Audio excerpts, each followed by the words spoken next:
దాదాపు 500 కోట్ల రూపాయల ప్రజాధనం దుర్వినియోగం చేస్తుంది ఎవరు? గత ప్రభుత్వ హయాంలో జగన్మోహన్ రెడ్డి ముఖ్యమంత్రిగా ఉన్నప్పుడు ఋషికొండ ప్యాలెస్ నిర్మించి ఆయన వృధా చేశాడా?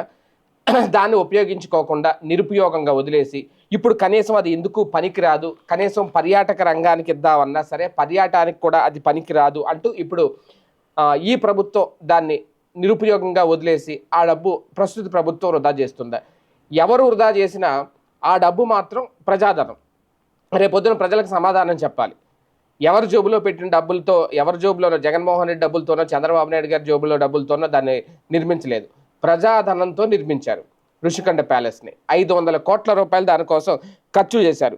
అయితే ఇప్పుడు ప్రభుత్వం చెబుతున్నది ఏంటి అంటే, ఇదంట అటు పర్యాటక రంగానికి అనువుగా లేదు, అలాగనే ఖాళీగా వదిలేయలేము, దాన్ని ఎలాగా వినియోగించుకోవాలో కూడా అర్థం కాని పరిస్థితి వచ్చింది. దీనికి సంబంధించి ఒక నెలలోపు నిర్ణయం తీసుకుందాము అని చెప్పి రాష్ట్ర మంత్రిమండలి భావించింది. అంటే ఒక ఏడాది ఇప్పుడు గడిపేస్తారు. ఇంకా అయిపోయింది ఆల్రెడీ 10 నెలలు. ఇంకో నెల అంటే ఇంకా 11, 12 నెలలు అయిపోతుంది. అంటే ఏడాది అయిపోతుంది. దీని మీద నిర్ణయం తీసుకున్నారు. అయితే ఇక్కడ పాయింట్ ఏంటి అంటే, ఓకే, ఆ భవనాల మీద ఏ నిర్ణయం తీసుకుంటారు, ఎలా ఉపయోగించుకుంటారు అనేది.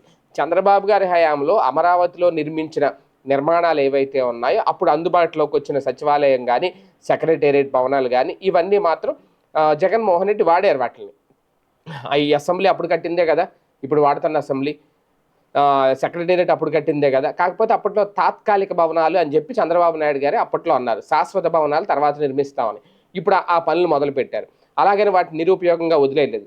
అయితే కన్స్ట్రక్షన్ పూర్తి కానివి ఏవైతే ఉన్నాయో, అపార్ట్మెంట్లు, ఫ్లాట్లు, రైతుల దగ్గర తీసుకున్న స్థలాల్లో వాటిని అయితే జగన్మోహన్ రెడ్డి వదిలేశారు. వాటిని పూర్తి చేయలేదు. కానీ ఇక్కడ రిషికొండ అలా కాదు, పూర్తి అయిపోయింది. అక్కడ గృహప్రవేశానికి సిద్ధంగా ఉంది. జగన్మోహన్ రెడ్డి మళ్ళీ అధికారంలోకి వచ్చుంటే అక్కడి నుంచి ఆయన పాలన మొదలెట్టుండేవారు, అక్కడ ఉండేవారు. రిషికొండ మీద ప్యాలెస్ నిర్మించింది అందుకే కారణం. అది ప్రజాధనంతో నిర్మించారు. అంటే ప్రభుత్వానిది, అది ఎవరు అధికారంలో ఉన్నా ప్రభుత్వం వాడుకోవాలి దాన్ని. అయితే ఇప్పుడు అది ఎందుకు పనికిరాదు అని చెప్పి ఒక ముద్ర వేసేశారు దాని మీద. అంటే ఎందుకు ఆ ముద్ర వేశారు? ఆ ఋషికొండ మీద ఉన్న ప్యాలెస్ ఎందుకు పనికిరాదని ఎందుకు అంటున్నారంటే, జగన్ నిర్మించాడు కాబట్టి. జగన్ మార్క్ అక్కడ. జగన్ మార్క్ ప్రజలకు కనబడకూడదు, తెలియకూడదు అంటే ఆయన కట్టింది వృధా, 100 కోట్లు వృధా చేసేసాడు జగన్మోహన్ రెడ్డి అనే ఖచ్చితంగా ప్రజల్లోకి పంపించాలి. ఇప్పుడు ఆ ప్రయత్నం అయితే ఖచ్చితంగా చాలా గట్టిగా స్ట్రాంగ్గా చేస్తోంది తెలుగుదేశం పార్టీ ప్రభుత్వం. కాకపోతే అలాగని దాన్ని వదిలేస్తే రేపొద్దున ఎవరు సమాధానం చెప్తారు? 500 కోట్లది ఎవరి రెస్పాన్సిబిలిటీ?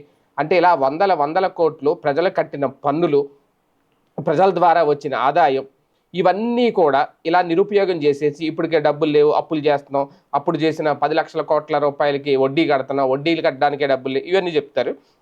100 కోట్లు ఇక్కడ వదిలేస్తారు. మళ్ళీ సంపద సృష్టి అంటారు. ఆ ఋషికొండ ప్యాలెస్ని ఏదో రకంగా ఉపయోగించుకుని దాని ద్వారా కూడా సంపదను సృష్టించవచ్చు కదా. దాన్ని ఎవరికో, ఏ పర్యావరణానికో లేదంటే ఎవరికో దాన్ని కనీసం రెంట్కి ఇచ్చినా, లీజుకి ఇచ్చినా సరే దాని మీద ఆదాయం రాదా? రాష్ట్ర ప్రభుత్వం తలుచుకుంటే ఆ పని చేయలేదా? కాకపోతే అక్కడ ఆ ప్యాలెస్ ఉండకూడదు, జగన్ మార్క్ ఉండకూడదు.